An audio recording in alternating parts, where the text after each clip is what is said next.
यूपीएससीच्या परीक्षेमध्ये रँकिंग मिळवून सुद्धा रेल्वे खात्यानं प्रांजल पाटीलला न्याय दिला नाही आणि तिच्यावरती झालेल्या याच अन्यायाची वाचा एबीपी माझानं फोडली आणि रेल्वे खातं आता खडबडून जागं झालंय।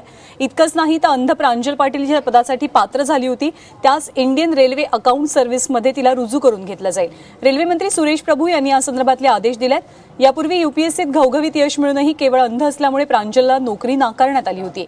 प्रांजल पाटीलनं यूपीएससीमध्ये 773वा क्रमांक मिळवलाय।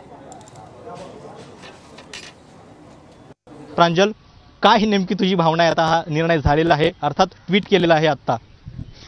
मला असं वाटतं की आता ट्विट केलं आहे तर ऑफिशियली पण ते मला कम्युनिकेट झालं पाहिजे मेल आणि लेटर थ्रू, तेव्हा म्हणजे मला असं वाटेल की हां म्हणजे नक्कीच ही म्हणजे हा निर्णय झाला आहे।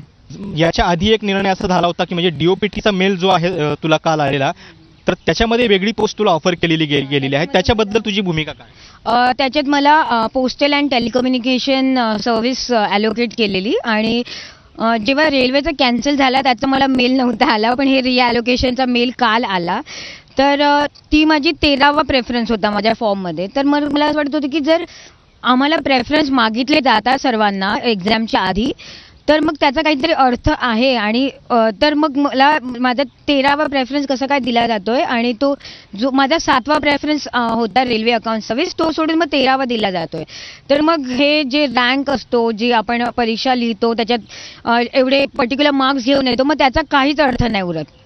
रेल्वेचे अधिकारी काल असं सांगत होते की अकाउंट सर्व्हिस जरी असली तरी काही वेळा रेल्वेमध्ये जाऊन प्रवास करावा लागतो किंवा अशा पद्धतीची कारणं पुढे केली जात होती तुला पोस्ट न देण्यापाठीमागं, याच्याबद्दल तुला काय म्हणायचं?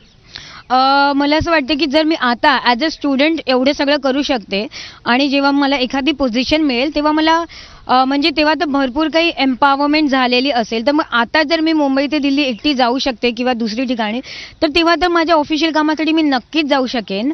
आणि जर म्हणजे असे काही दुसरे प्रश्न उपस्थित होत असेल तर रेल्वेच्या सेफ्टी आणि सिक्युरिटी ती पण आपली जबाबदारी आहे, तर ती पण आपण एन्श्योर केली पाहिजे।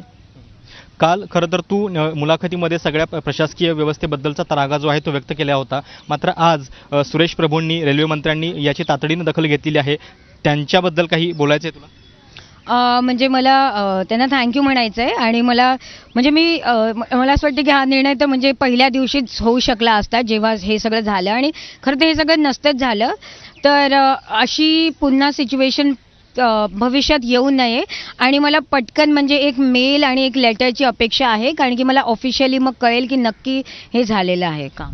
प्रांजलला खरं तर ट्विटवरती ही माहिती मिळालेली आहे रेल्वे मंत्र्यांनी, पण अजूनही तिला ऑफिशियल कम्युनिकेशनची अपेक्षा किंवा त्याची प्रतीक्षा आहे आणि त्याच्यानंतरच ती घरच्यांना देखील या संदर्भात कळवणार आहे। पण नक्कीच ज्या पद्धतीनं 24 तासामध्ये हा निर्णय झालेला आहे त्याच्यामुळं या सगळ्या निर्णयाबद्दलची खुशी जी आहे ती तिच्या चेहऱ्यावरती आपण नक्कीच पाहू शकतो।